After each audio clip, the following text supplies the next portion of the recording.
오늘 이 저녁에 우리에게 주시는 말씀은 구약성경 창세기 2장 24절, 신명기 6장 7절, 그리고 출애굽기 20장 12절 말씀입니다. 창세기 2장 24절, 신명기 6장 7절, 그리고 출애굽기 20장 12절 하나님의 말씀입니다.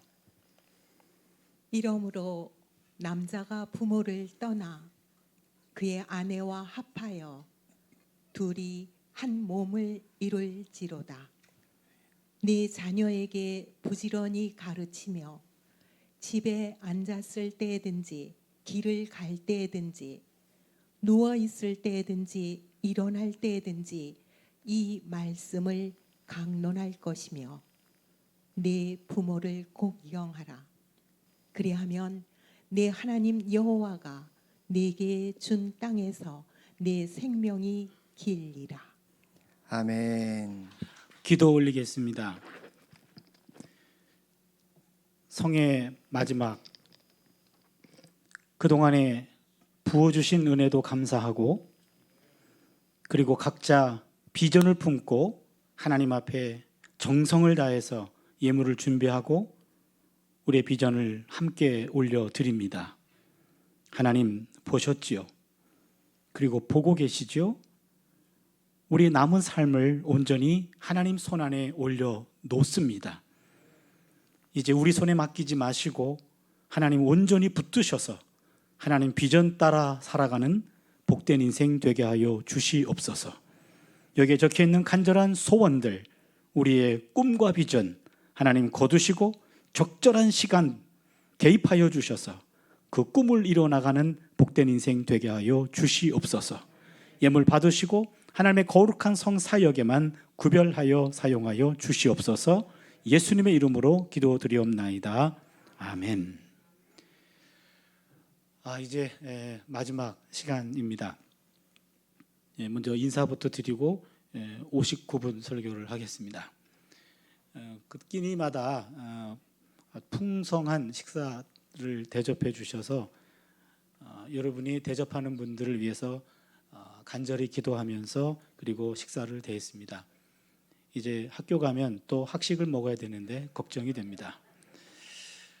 7번 다 개근하신 분 손 한번 들어봐 주세요. 개근. 예, 내려주십시오. 먼 데서도 오신 우리 장로님, 권사님 부부도 참 대단하시네요. 개근하신 분들은 제가 특별히 상을 좀 드리고 싶은데 다시 여러분을 뵐 날이 없을 것 같아서 담임 목사님한테 얻어 가십시오. 혹시 여러분 All for One이라는 CBS TV를 보시는 분 있나요? 한번 들어봐 주세요. 의인이 몇 분 계시네요. 내려주십시오. All for One에 제가 정기적으로 나오고 있거든요. 그래서 제가 보고 싶거든. 그 All for One으로 좀 보시면 가끔 가다가 이렇게 생긴 사람이 나올 겁니다. 그러면은 그때 한번 봤던 인간이네. 그러면서 반갑게 여러분이 좀 맞이해 주시면 좋겠고요. 그리고 제가 코로나 전에는 집회를 참 많이 다녔어요. 한 50군데는 다닌 것 같아요. 1년에. 그러면 끝날 때마다 꼭 요 한마디는 해요. 우리 한세대학교를 좀 기억해 주십시오. 한세대 홍보를 하는 거죠. 김신영 장로님도 우리 학교에서 아주 필요한 인재인데 교회에서 혹시 젊은이들 가운데 대학을 지원할 때 좋은 말 할 때 한세대 많이 지원해 주십시오. 이제 여러분 인사는 이것으로 하고 이제 59분 설교를 마치고 그리고 함께 마지막으로 우리 가족들을 위해서 뜨겁게 기도하는 시간을 가지려고 합니다. 그리고 우리 장로님 성경 읽으시는 거요. 녹음을 해가지고 저거 좀 팔았으면 좋겠어요. 진짜 딕션도 그렇고 발음도 그렇고 인토네이션도 그렇고 그리고 그 의미를 깊이 묵상하셔서 그 본문의 의미를 담아서 읽고 계세요. 여러분은 늘 듣는 거기 때문에 모르실 거예요. 저는 첫날부터 듣고 충격받아가지고 저건 내 설교보다 낫다 그런 생각이 들었어요. 그래서 때로는 막 주눅이 들기도 했는데 이제는 못 듣게 돼서 조금 아쉽기도 하고 주눅이 들 일이 없어서 다행스럽기도 하고 그렇습니다. 오늘 말씀 제목은 가정의 영성입니다. 모든 인간은 가정에서 태어나서 가정에서 살다가 가정에서 죽습니다. 그래서 가정이 깨지면 인간은 먼지밖에 남는 것이 없다라고 말합니다. 인간의 삶 가운데서 가장 중요한 것은 가정 생활입니다. 가정 생활은 부모와 자식의 관계, 부부 관계, 그리고 자식과 부모의 관계라는 세 가지 관계가 맞물려 있습니다. 특별히 마지막 시간에 온 교우들을 많이 초청하고 가정의 영성, 잃어버린 영성 중에 마지막으로 가정의 영성을 하는 이유가 있습니다. 우리나라가 가정이 깨진 비율이 OECD 국가 가운데 1위라고 하는 통계를 들어보신 적이 있는지 모르겠습니다. 충격이에요, 이 통계는. 그런데 더 충격인 것은 우리나라 기독교인들 가정이 더 많이 아픔을 당했다 라고 하는 게 더 충격입니다. 이해가 안 돼요. 믿음의 가정이라고 한다면 더 가정이 단단해야 되는데 가정에 위기가 왔을 때 오히려 믿음으로 인내하며 가정을 끝까지 갖고 보듬고 안고 갈 수 있을 텐데, 그런데 현실은 기독교인들의 가정이 더 많은 아픔을 갖고 있다. 이게 결론입니다. 저는 그 인과관계를 모르겠습니다.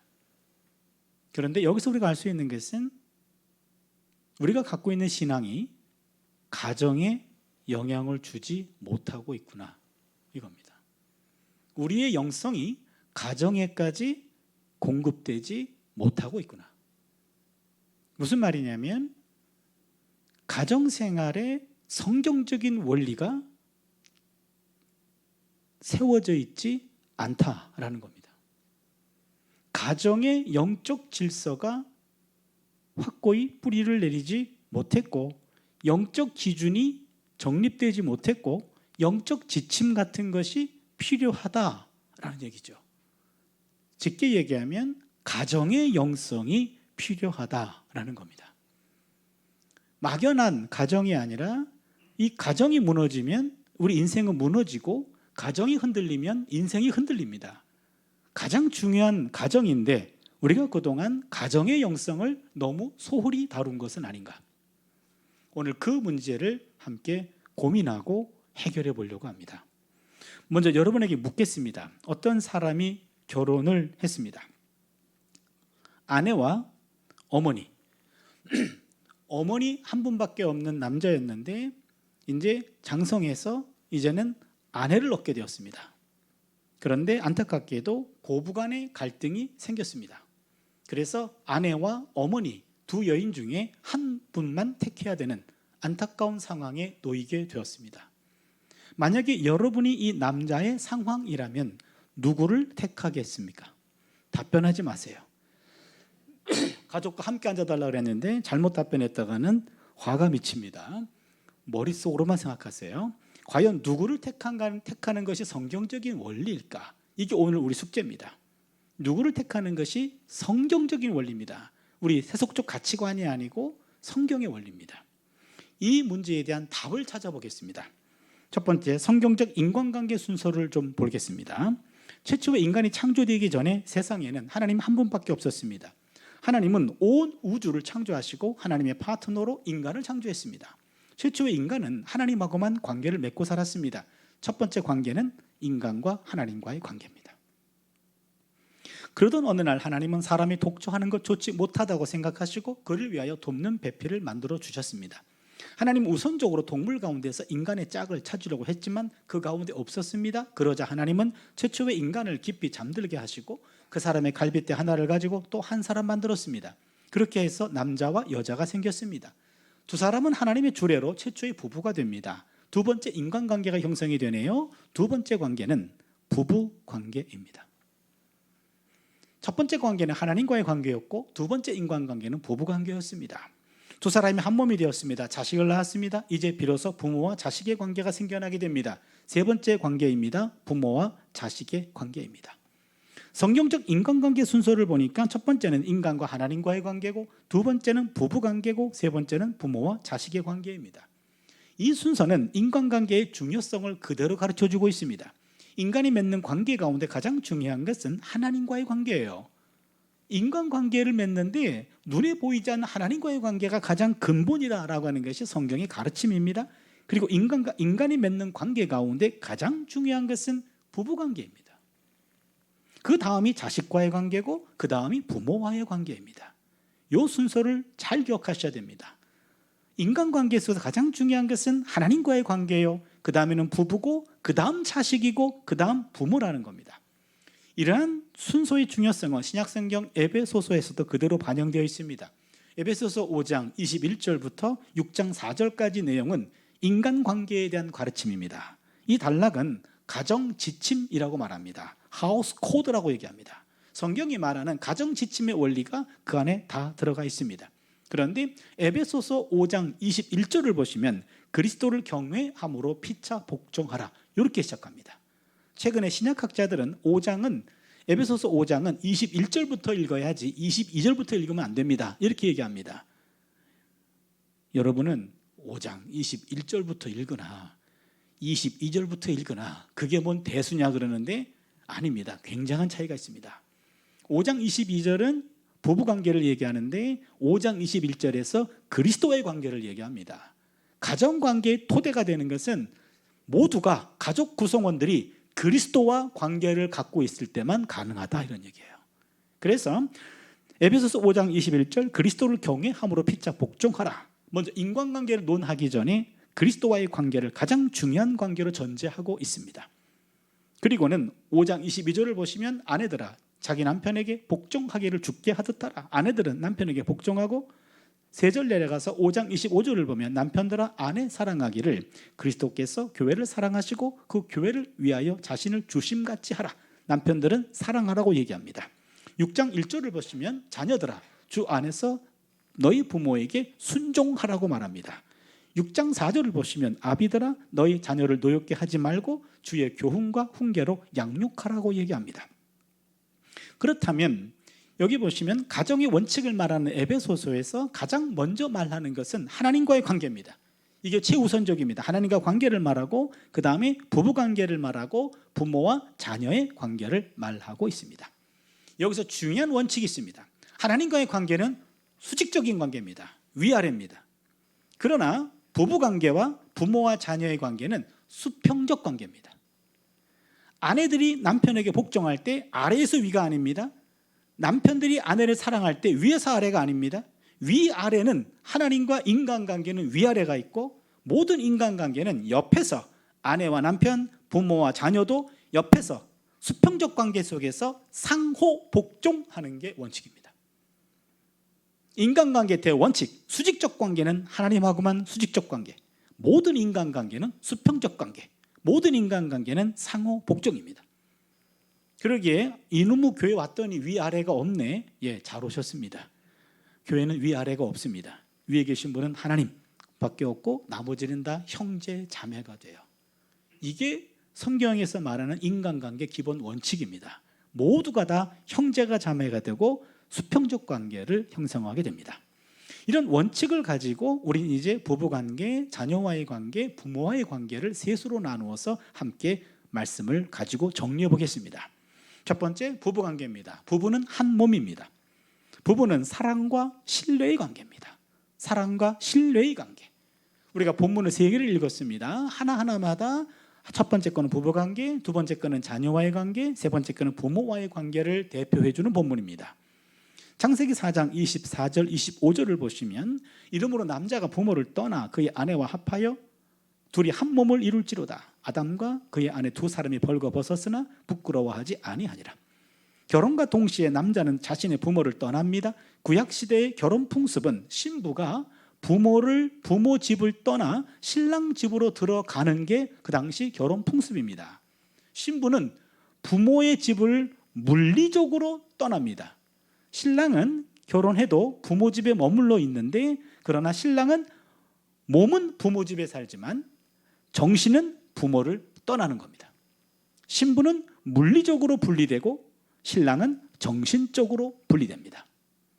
아내와 합하여라는 말 히브리 말로 따박이란 말인데 이 합하여라는 말은 껌딱지 같이 달라붙다입니다.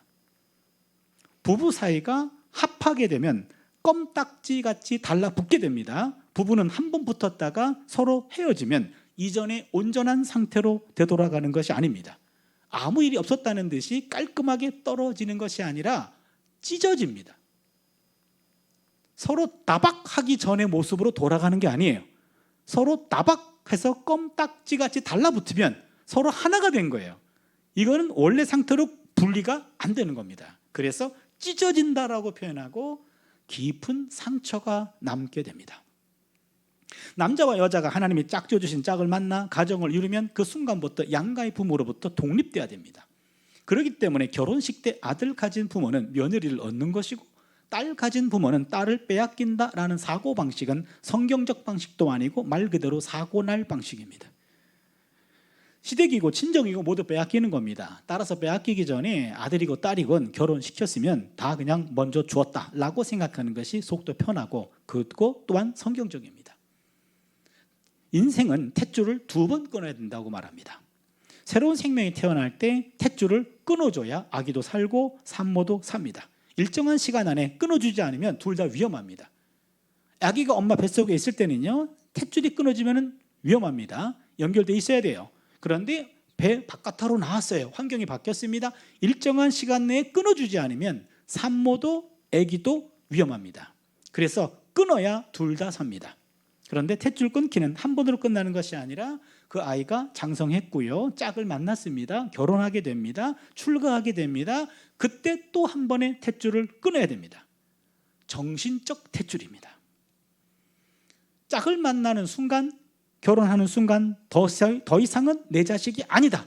나는 정신적 탯줄을 끊어야 돼요. 한 아내의 남편이 우선이고 한 남편의 아내가 더 우선입니다.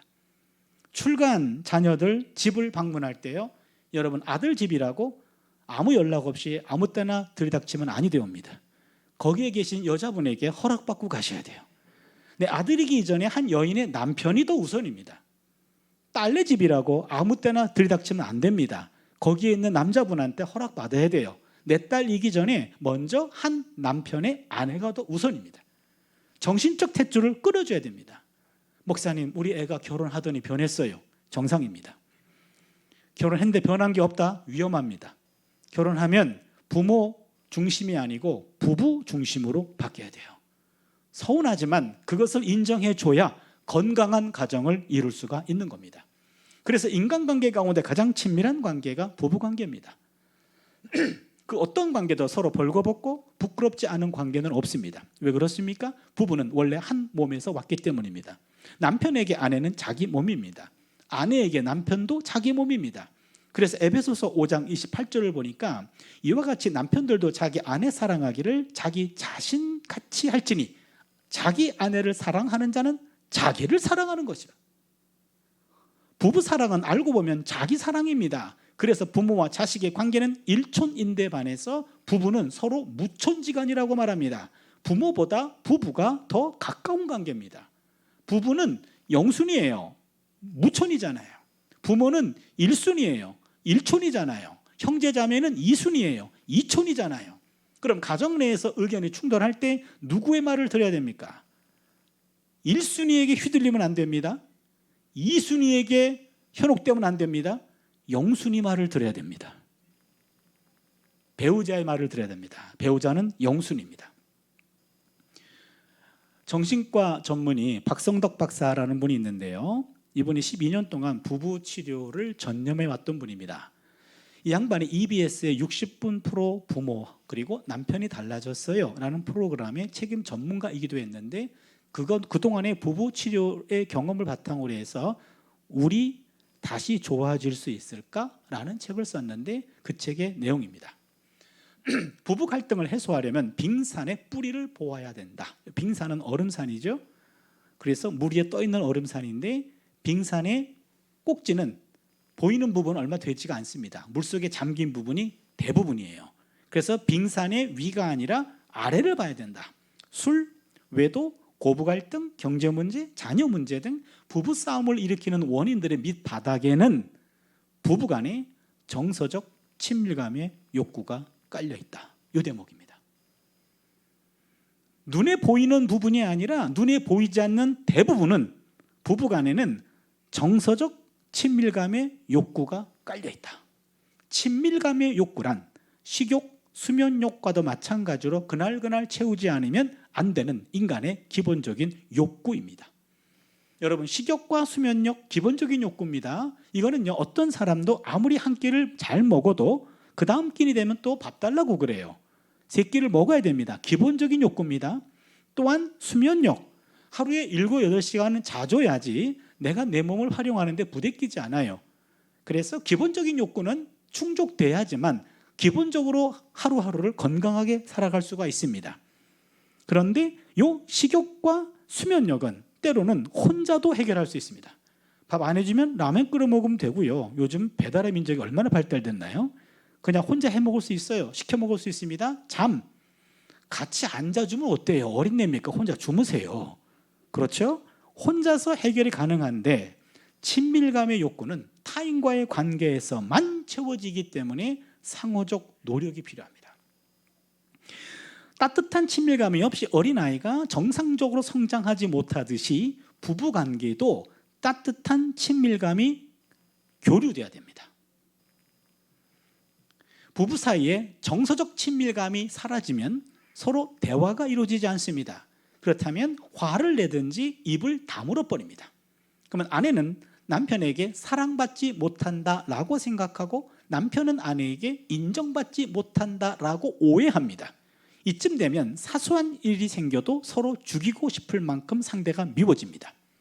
부부 사이는 그날 정서적 친밀감, 내가 아내에게 인정받고 있구나, 내가 남편에게 사랑받고 있구나, 그것이 대화건 아니면은 몸짓이건 어떤 방법을 통해서든지 그것이 서로에게 교류가 되고 충족이 돼야 부부간의 한 몸, 건강한 몸을 확인할 수가 있다라고 하는 거죠. 우리나라 30대 부부는 서로 마주 보고 잠을 잔답니다. 우리나라 40대 부부는 서로 천장 바라보고 잠을 잔답니다. 우리나라 50대 부부는 서로 등을 돌리고 잠을 잔답니다. 우리나라 60대 부부들은 각방을 쓴답니다. 우리나라 70대 부부들은 서로 어디서 잠을 자는지 모른답니다. 예, 갈수록 태산인데요. 제가 50대만 돼도 서로 등 돌리고 자는 것, 예, 맞았어요. 서로 등 돌리고 자다가 서로 갑자기 서로의 얼굴을 보는 순간 서로 깹니다. 깜짝 놀라서요.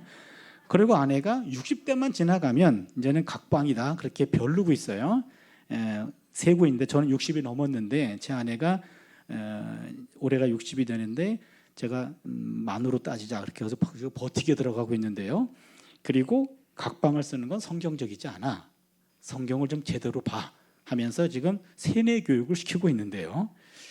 우리나라 부부 애정 곡선과 서양 부부 애정 곡선은 조금 다르답니다.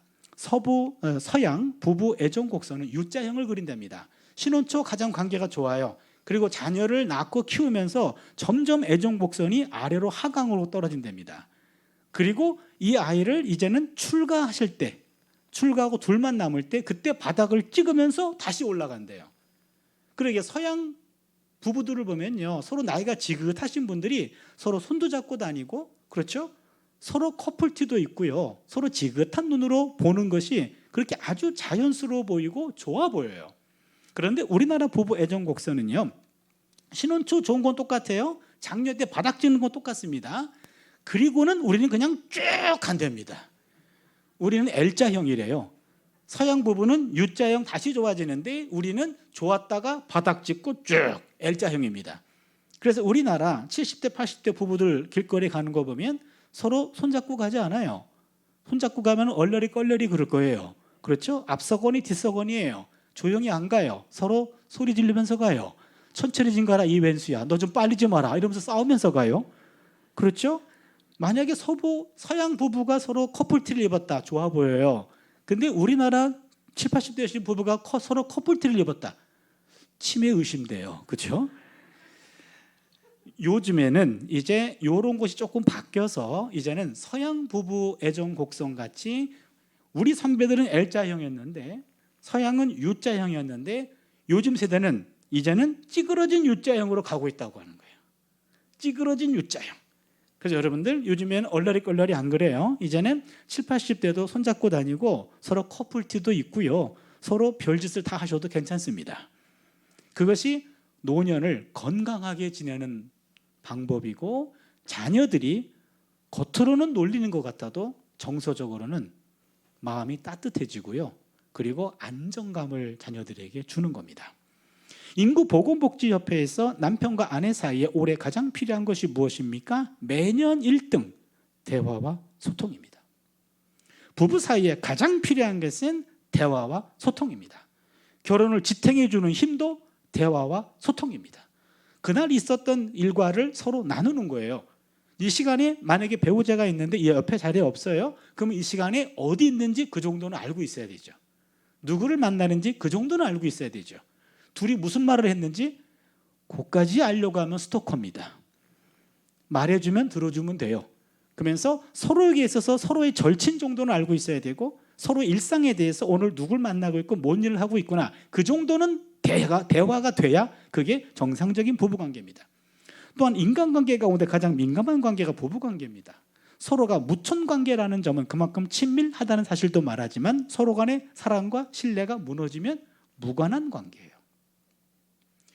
부부관계는 도 아니면 뭐예요? 그래서 무서운 관계입니다. 아주 대화가 되고 정서적 친밀감이 느껴지면 모, 대화가 안 되고 친밀감이 못 느껴지면 도, 이렇게 됩니다.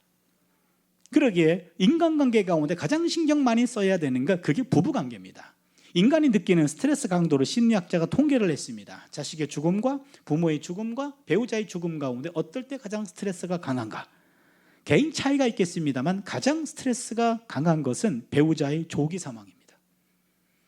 배우자의 사망이 거의 스트레스 100에 가깝고, 그 다음에 자녀의 죽음이고, 그 다음 부모의 죽음이라고 말합니다.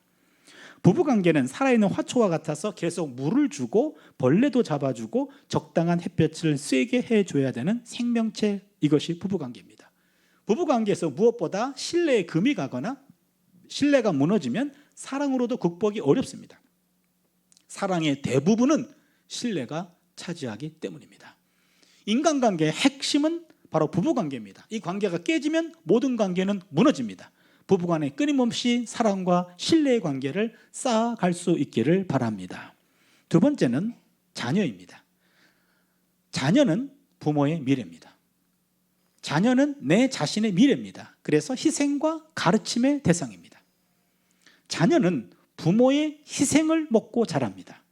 부모에게 자녀는 영원한 희생의 대상입니다. 성경에 자식을 이렇게 정의합니다. 시편 127편 3절을 보면 자식은 야훼의 기업이요 태 열매는 그의 상급이로다. 자녀는 하나님이 주신 기업이고 하나님의 상급입니다. 그런데 조금 더 깊이 따진다면 자식은 부모의 생명의 분깃이라고 성경은 말합니다. 생명의 분깃이라고 하는 말은 무슨 뜻이냐면, 한 사람의 생명이 태어났다면, 내가 자녀를 낳았다면 자녀의 생명 안에 부모의 생명의 일부가 들어가 있어요. 그러기에 자녀를 통해서 내 생명이 보존되는 거죠. 자녀의 생명의 일부에 부모의 생명의 일부가 들어가 있다니까요. 그러기에 자녀는 부모의 미래가 되는 거예요.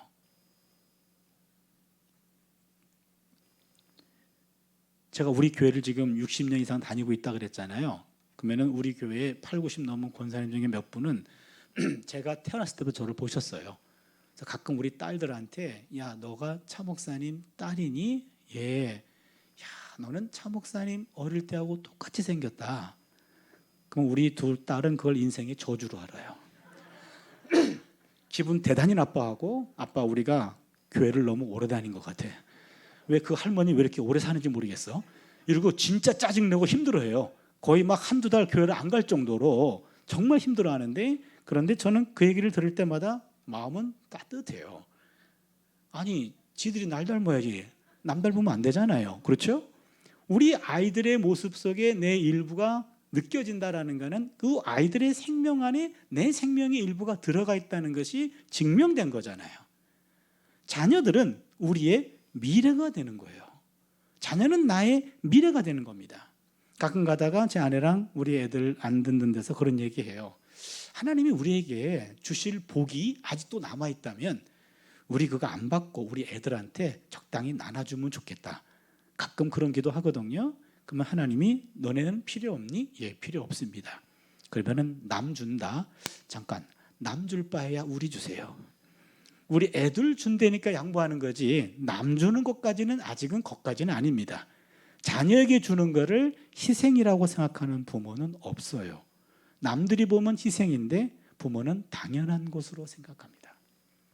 그게 하나님이 우리에게 부모에게 준 자녀 사랑이에요.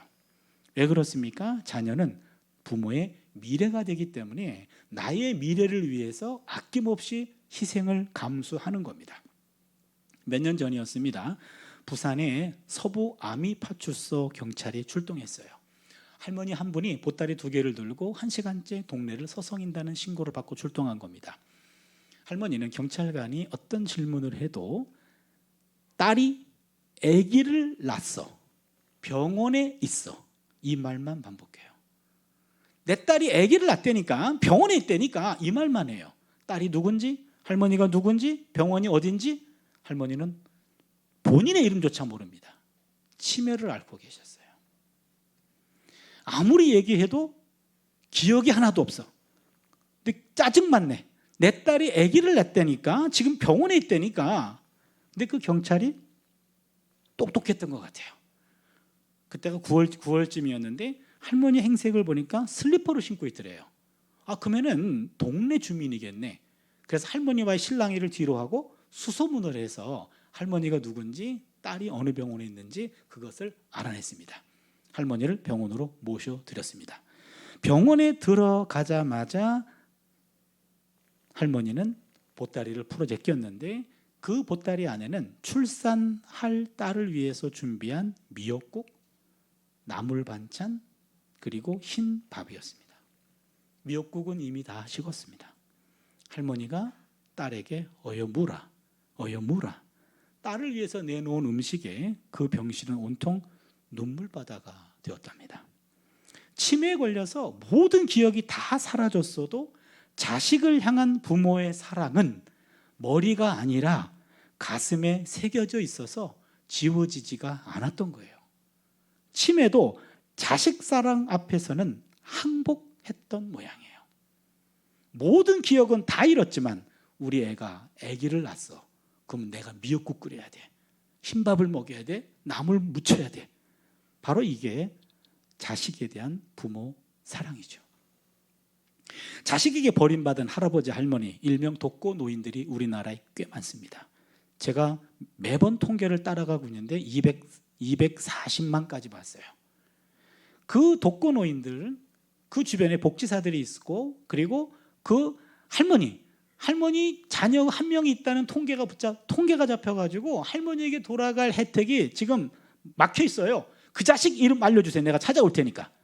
아무리 다구쳐도 어떤 할아버지도 어떤 할머니도 자식의 이름을 알려주는 분은 없대요. 하나같이 하시는 말씀이 전들 그러고 싶어서 그렇게 했습니까? 결혼해서 자식 낳고 살다 보니까 그런 거지. 나 하나 조용히 살다가 가면 됩니다. 마지막까지 본인보다 자식을 챙기는 게 이게 부모예요. 마지막까지 버림받은 그 상황에서라도, 그 상황에도 내가 힘들어도 자식이 편하다면 그걸 감수하는 게 이게 부모의 마음이에요. 그래서 내리 사랑은 있어도 치사랑은 없다라고 말하지 않나요? 자녀는 부모의 영원한 희생의 대상이고요. 두 번째는 가르침의 대상입니다. 신명기 6장 6절 7절을 보시면 오늘 내가 내게 명하는 이 말씀을 너는 마음에 새기고 내 자녀에게 부지런히 가르치며 집에 앉았을 때든지 길을 갈 때든지 누워있을 때든지 일어날 때든지 이 말씀을 강론할 것이며, 여기 보시면 자녀들에게 말씀을 가르치라고 얘기합니다. 무슨 말입니까? 자녀들을 믿음의 자녀로 키워내야 된다 이 말입니다. 여러분, 이거는 우리의 굉장히 중요한 숙제입니다. 학교 교육시키는 것도 중요해요. 그러나 더 중요한 것은 내 아이에게 하나님 말씀을 가르쳐서 하나님의 자녀라고 하는 그의 정체성을 심어주고 신앙인으로 키워내는 겁니다. 이 숙제 못하면 하나님 앞에서 엄청난 책망을 받을 거예요. 내 자녀들이 하나님에 대한 신앙으로 신앙이 계승될 수 있도록 여러분 마지막까지 기도하시기를 바랍니다. 에베소서 6장 1절을 보시면 또 아비들아 너희 자녀를 노엽게 하지 말고 오직 주의 교훈과 훈계로 양육하라 이렇게 되어 있습니다. 자녀를 양육할 때요 여러분 노엽게 해서는 안 됩니다. 저희 집에 딸이 둘이 있다고 그랬잖아요. 둘째 녀석이 상당히 조금 한 2살, 3살 그 어간 때 우리가 그 아이의 심리를 파악 잘 못해가지고 조금 애를 먹은 적이 있었어요. 토요일이 월요일부터 금요일까지는 학교를 가야 되고 그다음에 주일은 하루 종일 교회 사역하느라고 주님의 그건 주일이고 주님의 날이고 토요일은 가정의 날로 우리가 비워놨어요. 그래서 토요일만 되면 그냥 하루 종일 집에 있는 겁니다. 그다음에 아이들과 함께 놀아주고 그다음에 반드시 점심은 외식을 하고 뭐 외식이라고 했자 맨날 짜장면 먹었어요. 외식하고 그다음에 일주일 동안 먹을 양식을 같이 구입하러 간다. 이게 이제 우리 몇 년 동안의 우리 가정의 룰이었어요. 요 녀석이 한 2살, 3살 고간인가요? 한참 말을 배울 때 집에 이제 토요일 날 전화가 왔어요. 그럼 전화가 오면 얘가 뛰어가가지고 전화를 자기가 받아요. 여보세요. 그러면은 혹시 거기 큰 딸이 현진이고 이 녀석이 예진인데 그분이 혹시 현진이 아빠 계시니? 그런 것 같아요. 얘가 없어요. 그런 거예요. 내가 옆에 있는데 없어요. 그러니까 야, 너 왜 그래? 그랬더니 내 목소리를 들은 모양이에요. 그랬더니 그분이 그러면 어른은 계시니? 어른 한 개 있어요. 그리고 바꿔줬어요. 어른 한 개한테. 그래서 내가 전화를 받았는데 얘가 표정이 이상해요. 막 울먹울먹해요. 그래서 빨리 끊었어요. 끊자마자 엉엉 울어. 자기는 인생이 서럽대. 아니 2살밖에 안 된 애가 뭘 인생을 노네요? 너 왜 그래? 그랬더니 아빠 장남, 엄마 장녀, 언니 장녀, 자기는 안 장녀라는 거예요. 왜 아빠는 바깥에 나가면 왜 언니 얘기만 하고 왜 내 얘기는 안 하냐는 거예요. 아빠가 왜 현진 아빠만 되냐는 거예요. 예진 아빠도 되잖아. 왜 내 얘기는 안 해? 그러고 우는데 일리가 있어요. 제가 걔 앞에서 회개했어요. 미안하다. 그리고 이제는 걔가 옆에 있다 혹은 듣는다 그러면 일부러 현진 예진 아빠입니다. 때로는 예진 현진 아빠입니다. 순서도 또 바꿔줘야 돼요 또. 그래서 아주 둘째 심리를 좀 이해를 못 해가지고 한동안 좀 애를 먹었어요. 왜 항상 언니를 많이 줘? 왜 언니부터 줘? 이런 거 따지는데 정말 짜증날 정도로 힘들었어요. 이때 학교에서 좀 일이 좀 있어가지고 학교에다가 학교를 그만 다니고 싶어서요. 사표를 던질까 그런 일이 좀 있었어요. 그래서 친구 목사들한테 이야기하다가 야, 나 학교 정말 못 다니겠다. 나 그냥 학교 때려치고 그냥 목회나 좀 해야 되겠다. 그랬더니 친구 목사들이 야, 목회는 쉬운 줄 아냐? 그냥 있어. 그러는 거예요. 목회는 더 힘들대요. 그래서 어떡합니까? 선배들이 그렇게 얘기하니까 학교에 사표 쓸 수는 없고 집에 학교 있기는 싫고 빨리 퇴근해가지고 집에 가서 쉬자. 그리고 집에 들어갔는데 요 녀석이 둘째 녀석이 입이 이만큼 나와가지고 누구든지 들어오기만 해라고 기다리고 있었는데 제가 들어갔어요. 나도 힘들어 이날은. 근데 얘가 막 짜증을 내고 그러는데 보통 때면 들어줄 텐데 이때는 들어줄 만한 에너지도 없고 나도 힘들거든요. 그래서 평상시하고는 달리 짧고 굵게 소리를 질러서 애를 진압을 했어요. 그랬더니 애가 아빠를 보더니 평소 아빠가 아니에요. 애가 질려가지고 자기 방으로 그냥 핑 털어져가지고 들어가요. 그리고는 문을 꽉 닫으면서 똥개 그러고 들어갔어요. 그래서 뭐 아빠 똥개 그러는데 야, 오늘 너랑 말 섞을 에너지가 없다 그랬더니 문을 착착 잠궜어요. 그래서 이따가 밥 먹을 때 배고프면 기어 나오겠지. 모른 척했어요. 그랬더니 울기 시작해요. 엉엉 울어요. 그냥 귀를 막았어요. 내가 오늘은 너한테 안 진다. 그러고 막아버렸어요. 그랬더니 이제는 의자를 들었다 놨다 하면서 꽝꽝거리는 거예요. 아니 아파트에 사니까 층간소음 문제도 있고 이 조그만 녀석이 의자를 들었다가 얼굴에 던지면 떨어지면 상처도 나잖아요. 이건 아닌 것 같아요. 야야야 너 왜 그래 왜 그래. 문을 두드렸더니 몰라서 그래? 난 몰라서 그래. 아빠가 자기한테 10가지 잘못했대요. 10가지를. 야 그렇게 많이 잘못했어? 아빠는 그게 문제야. 그 10가지를 대란 말이야 이러는 거예요. 그래가지고 야 내가 소리 지르는 거 미안해. 그건 7번째거든 이러는 거예요. 그러면서 자꾸 얘기하래요.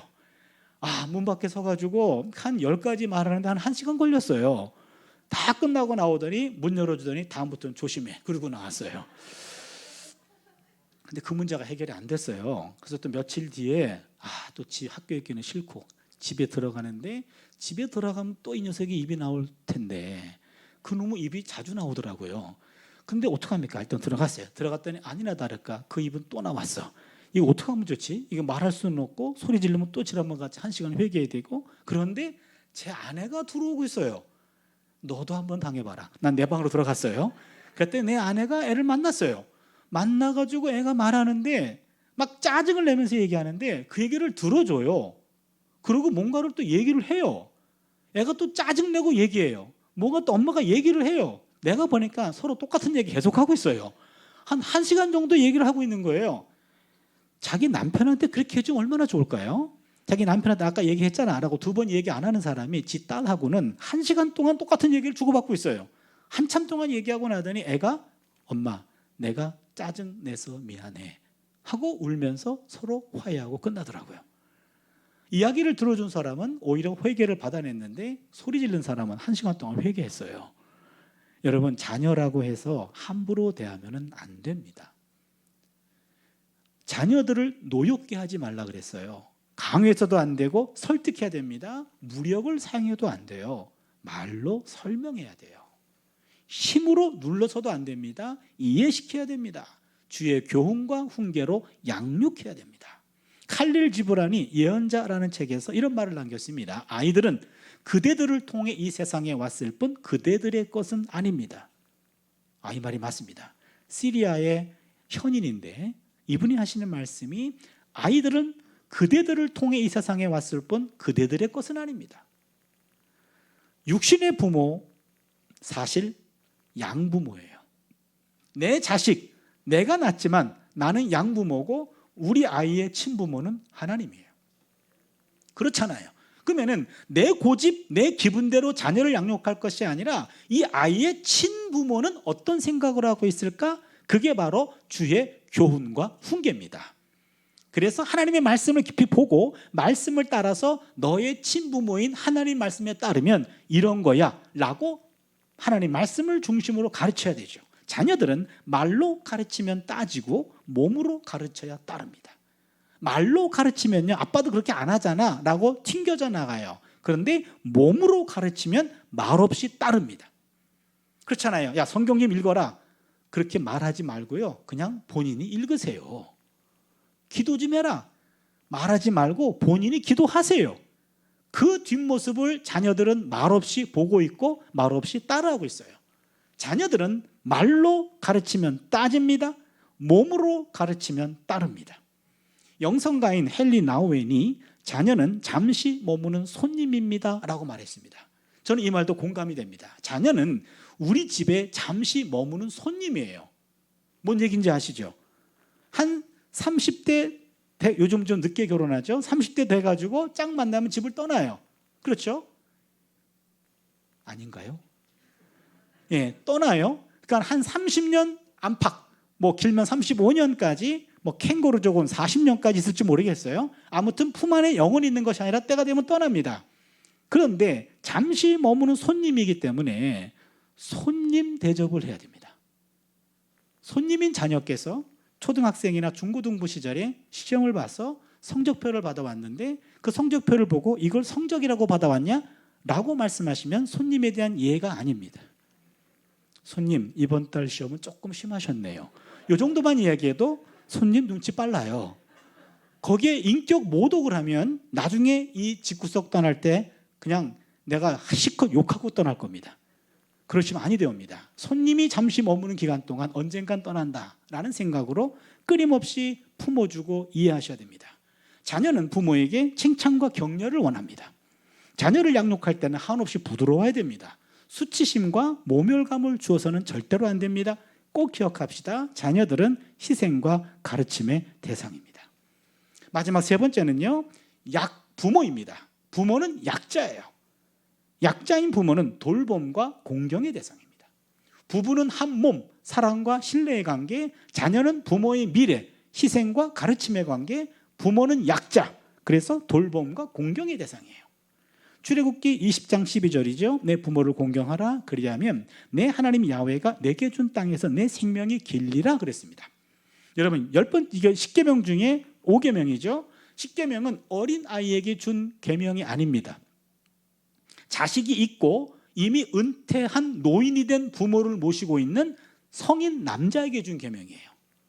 여러분 생각해 보세요. 어린 아이에게 10번째 계명, 내 이웃의 집을 탐내지 말어. 내 이웃의 아내 탐내지 말어. 그럼 꼬마가 내가 왜 이웃집 아줌마를 탐내요? 그럴 거 아니에요. 너 간음하지 말어. 간음이 뭐예요? 그럴 거 아닙니까? 그렇죠? 10계명은 이미 아내가 있는 사람에게 당신 남의 집 아내 탐내지 말어. 이미 결혼한 남자 어른에게 당신 간음하면 안 되지. 어른 남자에게 준 계명이에요. 그러면은 내 부모를 공경하라고 얘기할 때 부모의 연령대는 이미 결혼해서 아내가 있고 자녀가 있어요. 그리고 부모예요. 그럼 그 부모는 노인된 부모입니다. 10계명에서 부모는 노인된 부모고, 그 당시 노인된 부모들은 이미 경제 활동이 다 끝났고 모든 재산은 자녀에게 상속이 됐고 그들의 노후는 자식들의 몫입니다. 자녀들이 돌보지 않으면 노인된 부모는 생존이 위태롭습니다. 그렇게 공경하라라는 카베드라고 하는 이 히브리어는 무겁게 여겨라, 존중하라라는 말이에요. 내 부모를 존중하라. 부모를 가볍게 여기지 말고 무거운 분으로 존중하라. 동시에 실질적인 돌봄을 말합니다. 존중하고 돌보라는 거예요. 이 돌봄의 의미에는 구체적으로 4가지를 책임지는 겁니다. 의, 식, 주, 장례식. 의, 입는 옷. 식, 먹는 거. 주, 거주하는 것. 장례식까지 책임지는 것. 것까지 돌보는 겁니다.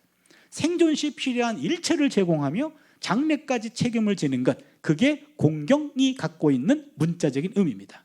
그게 공경하라는 카베드라고 하는 동사는 내 부모를 존중하고 그리고 실제적으로 돌보라는 말입니다. 구약시대 부모 공경은 사형법으로 강제되었습니다. 출애굽기 21장 15절을 보시면 자기 아버지나 어머니를 치는 자는 반드시 죽일지니라. 원래 사형법은 상대를 쳐서 죽인 사람, 그 사람은 반드시 죽여라. 그렇게 되어 있는데 부모는 치기만 해도 그 자식은 죽여라. 출애굽기 21장 17절을 보시면 자기 아버지나 어머니를 저주하는 자는 반드시 죽일지니라. 자식이 부모를 저주해서 그 자식은 죽여야 돼. 이게 사형법이에요. 잠언 30장 17절을 보시면 아비를 조롱하며 어미 순종하기를 싫어하는 자의 눈은 골짜기의 까마귀에게 쪼이고 독수리 새끼에게 먹히리라. 무섭습니다. 왜 이렇게 부모 공경을 하지 않는 사람을 사형법으로 강제했는가? 만약에 자녀들이 부모를 제대로 돌보지 않으면 이 당시 노인 세대들은 죽은 목숨과도 같습니다. 그리고 노인 세대가 없어지면 그 사회가 온전해질까요? 한 세대가 없어지면 나머지는 와르르 무너지게 되어 있습니다. 모두가 공존하기 위해서 노인된 부모를 자식이 철저히 책임져야 한다라고 하는 것이 성경의 가르침이었습니다. 또한 공경하라, 카베드라는 이 동사의 명령형으로 쓰일 때는요, 여러분 잘 들으세요. 부모를 공경하라고 되어 있죠. 또 하나, 하나님을 공경하라, 두 경우에만 제한해가지고 사용했습니다. 어른을 카베드하라, 그런 말 성경에 없습니다. 공경하라고 하는 이 동사, 카베드라는 동사가 나올 경우에는 하나님을 공경하라, 부모를 공경하라, 2가지 경우로만 제한됩니다. 잠언 3장 9절을 보시면 내 재물과 내 소산물의 처음 익은 열매로 야훼를 공경하라. 카베드입니다. 물질로 야훼를 공경하라고 다 있습니다. 말라기 1장 6절을 보시면 하나님 공경과 부모 공경이 동일시됩니다. 아들은 그 아버지를, 종은 그 주인을 공경하나니 내가 아버지일진데 나를 공경함이 어딨느냐. 아버지를 공경하듯이 나를 공경해야 된다. 하나님 공경과 부모 공경이 동급으로 나와 있습니다. 성도들이 하나님께 감사와 공경의 표시로 물질의 11조를 드리듯이 자신의 부모에게도 부모 11조를 드려야 되는 것은 아닌가. 부모 11조라는 말 성경에 없습니다. 제가 만들었습니다. 잘 들으세요. 지금 하나님께 카베드하라, 부모님에게 카베드하라, 2가지 명령형은 제한되어 있습니다. 그래서 하나님께 감사와 공경의 표시로 물질의 11조를 구별해가지고 드린다면 내 육신의 부모, 친가 부모와 처가 부모죠. 양가 부모님에게 동일하게 부모 11조를 하는 것이 이 부모 공경 계명에 맞는 것은 아닌가. 제가 1993년에 학위를 마치고 귀국을 했습니다. 귀국했을 때 살 집이 하나도 없었어요. 한 돈 100만 원 가지고 와서요. 갈 데가 없으니까 제 아내와 제 어머니와 남동생 둘이 방 2칸짜리 전세를 살고 있었어요. 그래서 저도 갈 데가 없어가지고 무조건 부모 집으로 어머니 집으로 쳐들어가서 남동생한테 넌 오늘부터 어머니와 합방하라. 어머니 방으로 쫓아내고 개방에 나와 아내와 큰딸 셋이 들어가 살았어요. 그리고 그 당시에는 교회에서 제가 파트 사역자를 하면서 그리고 시간 강사를 했어요. 93년 2학기 때. 그래서 7월 달에 귀국해 7월 달에 귀국했고 8월 달에 출가한 여동생 둘을 잠깐 오라 그래 가지고 함께 예배를 드렸습니다. 이제 우리 집은 이제 9월 달부터 우리 수입의 11조를 각자 소속한 교회에다가 드리고 그다음에 또 다른 11조를 너네 시부모님에게 드리고 옆방에 있는 친정 부모님에게도 그렇게 11조를 드리도록 하자라고 꽝꽝꽝 그랬어요. 그랬더니 제 여동생 둘이 오빠 좋은 말인데 오빠만 해라 그러더라고요. 우리는 맏아들하고 결혼해가지고 시댁 부모님들 모시고 사는데 그것도 사실은 벅차. 오빠가 유학 가는 동안에 엄마한테 한 게 뭐가 있어? 이제는 오빠가 엄마 책임져. 이러고 말 안 듣더라고요. 뭐 이촌지간이니까 말 안 듣죠. 뭐 어떡합니까? 저라도 해야죠. 그래서 교회 사역비하고 그다음에는 시간 강사했더니 한 100만 원 정도 수입이 생겼어요.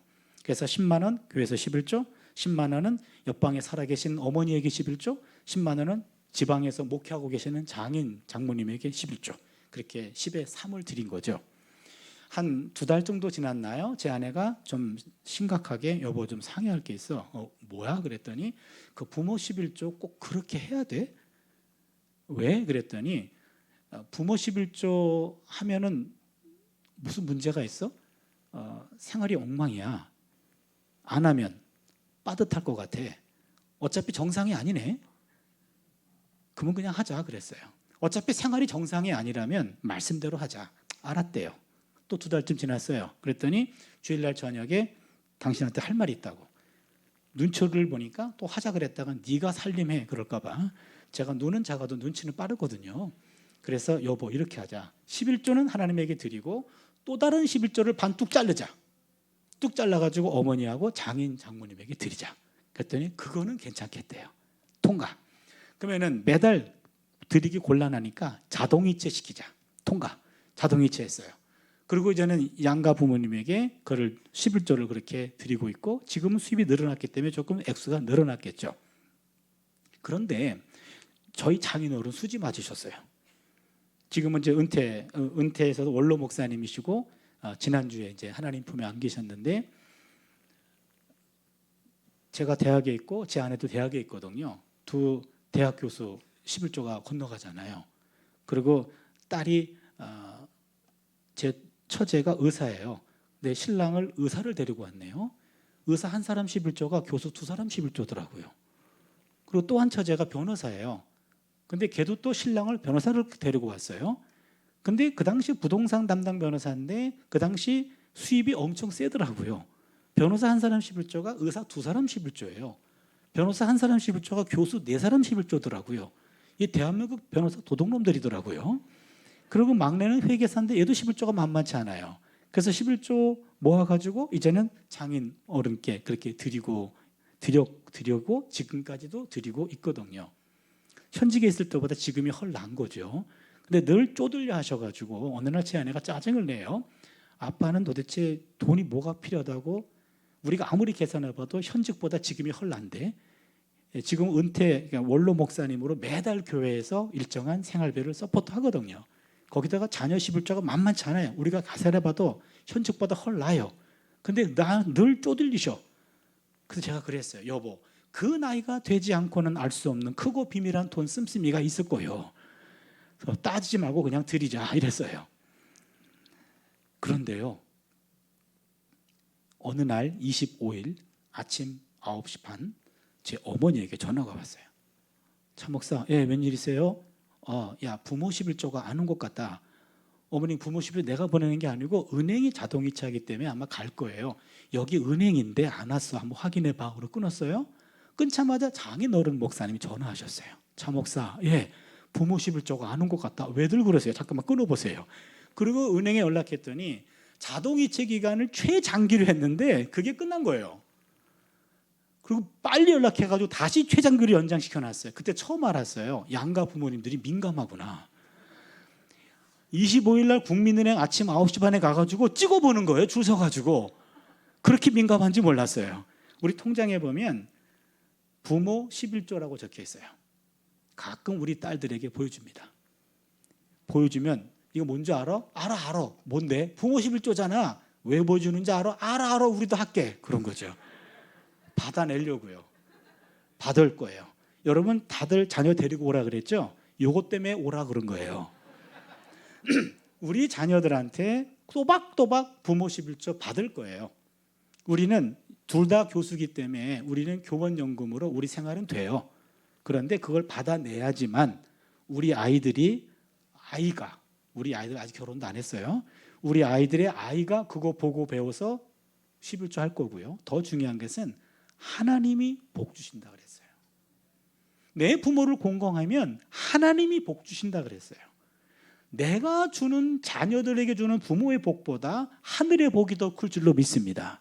그래서 우리는 그 또박또박 받아낼 거예요. 받아내가지고 모아가지고 우리 아내랑 상의했어요. 손주들을 위해 쓸 거예요. 그러면 지는 좋잖아요. 지는 받쳐놓고 우린 꼬박꼬박 모아가지고 지 새끼 챙길 거고, 그리고 지는 또 지 새끼한테 나중에 받을 거고, 그럴 거 아닙니까? 또 하늘에서 복이 내릴 테고. 이게 얼마나 귀한 일입니까? 이런 하나님의 말씀대로 순수하게 살아보고자 하는 그런 노력 속에 하나님이 그 사람의 삶을 책임져 주는 줄로 믿습니다. 말씀을 정리할게요. 인간관계 정리하면 부부간에는 사랑과 신뢰라 그랬죠. 자식에 대해서는 희생과 가르침이고 부모는 돌봄, 존중과 돌봄입니다. 그러면 처음 문제로 돌아가겠습니다. 기억하세요? 누구를 택하는 것이 성경적일까요? 제가 장로님들만 모인 자리에서 한번 여쭤봤어요. 그랬더니요, 장로님들이 뜻밖이었어요. 아니 목사님 그걸 질문이라고 합니까? 당연히 어머니를 택해야죠. 마누라는 또 구하면 되는 거 아닙니까? 이러시는 거예요. 제가 깜짝 놀랐어요. 장로님 그러시면 안 돼요. 그거는 유교 사상이에요. 기독교 사상은 아내를 택해야 돼요. 여러분 명심보감에 보면 부모와 형제는 수족과 같아서 자를 수 없지만 아내는 의복과 같아서 갈아입을 수 있다. 이게 명심보감이에요. 유교는 부모 중심 가치체계고 성경은 부부 중심 가치체계예요. 인간관계 순서가 하나님과 관계가 첫 번이었고 그 다음 부부라니까요. 그 다음 자식이에요. 그 다음 부모입니다. 만약에 이때 유교적 가르침을 따라 어머니를 택하면 아내와 관계는 끝. 그 사이에 자녀가 있어요? 아픔을 준 겁니다. 성경의 가르침을 따라 아내를 택하면 어머니 기절, 병원에 입원. 내가 너 어떻게 키웠는데 내 눈에 흙 들어가기 전 너 안 본다 이 나쁜 놈. 그러나 눈에 흙 들어가기 전에 반드시 봅니다. 부모와 자녀의 관계는 인륜이 아니라 천륜이에요. 감정으로 끌어지는 관계가 아니라니까요. 잠시의 냉전을 각오해서 가정을 지켜야 됩니다. 아내를 택하면 잠시 어머니와의 냉전 감수해야 됩니다. 시간이 지나면은요 해결해 줍니다. 누가 바뀝니까? 아내가 바뀌어요. 한 남자를 놓고 더 이상 싸우지 않아요. 남자 내 거야 이제는. 남편이 내 편을 들어줬어요. 그 다음에 어머니를 여성으로 불쌍하게 여깁니다. 아들 하나 키워놨더니 나한테 뺏긴 거 아니에요. 승자에겐 여유가 있고 그리고 그 선택 때문에 괴로워하는 남편이 불쌍해 보여요. 양쪽이 다 불쌍해 보여. 아내 쪽에서 변화가 시작이 되더라고요.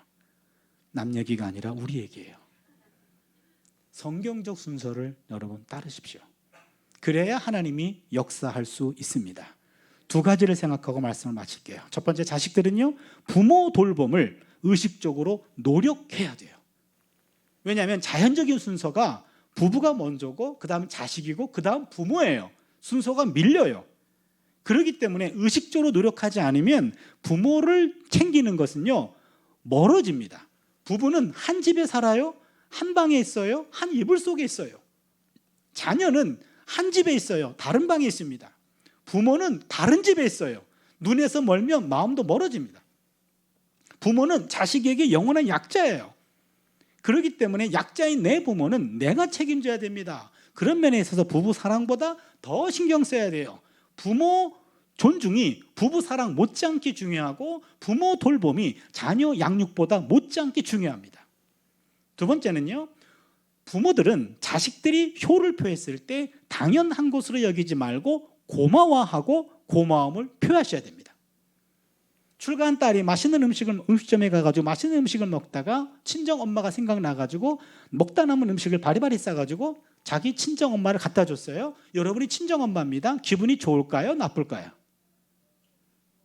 좋죠. 딸이 맛있는 거 먹다가 친정 엄마 생각나가지고 음식을 남겼다니까요. 그걸 갖다 줬어요. 좋죠.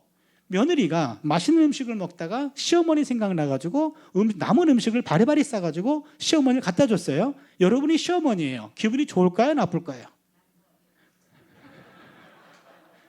나쁘거나 묘하죠? 그러면은 딸이 갖다 주면 고맙고 며느리가 갖다 주면은 기분이 묘합니까? 둘 다 고마운 거예요. 만약에 며느리가 먹다 남은 음식을 싸가지고 시어머니를 갖다 줬다. 그때요, 초긴장 상태입니다. 과연 시어머니가 어떤 태도를 보일까? 그때 눈초리가 흔들리면요, 눈치 빨라요, 며느리들이. 다음부터는 국물도 없어요. 그렇잖아요. 그때 고맙다, 먹다가 나를 생각해 주다니, 그러고 가잖아요. 그리고 쓰레기통에 버리세요, 조용히. 내가 그지냐? 넌 우리 집 만만하게 보이니? 이렇게 얘기하시면 안 돼요. 그럼 다음부터 국물도 없어요. 그냥 고맙다라고만 얘기하세요. 그럼 혹시 합니까? 언젠가 온전한 거 가지고 올지? 그렇잖아요. 먹다 남은 것도 없는 것보단 나아요. 더 중요한 것은 그런 행위가 반복돼야 내 자식이 복 받는다니까요. 그렇잖아요. 여러분, 어른들은요, 부모님들은 능력이 있건 없건 자녀에게 첫 번째 선생이면서 마지막 선생이에요. 그렇잖아요. 부모를 보면서 말 안 하고 흉 보면서 배운다니까요. 그러기에 내가 부모 흉 보면 그 사람이 그 나이 되면 똑같이 행동해요. 그러기에 부모는 마지막까지 내 자식에게 영원한 교사예요. 선생입니다. 나이가 들어서 능력은 없어도 좋은 말 많이 하세요. 축복한다, 고맙다, 야, 나까지 생각해 주다니. 이것이 신앙의 가문을 만들어내는 방법입니다. 그러기에 부모님들 자녀들에게 효를 받을 때 당연하게 여기지 마시고 감사하시고 축복하셔서 당당히 얻어드시고 그걸 통해서 하늘의 복을 자녀들에게 줄 수 있는 그런 부모님 되어 주시기를 바랍니다. 시간 59분이라 이제 여기까지만 하겠습니다.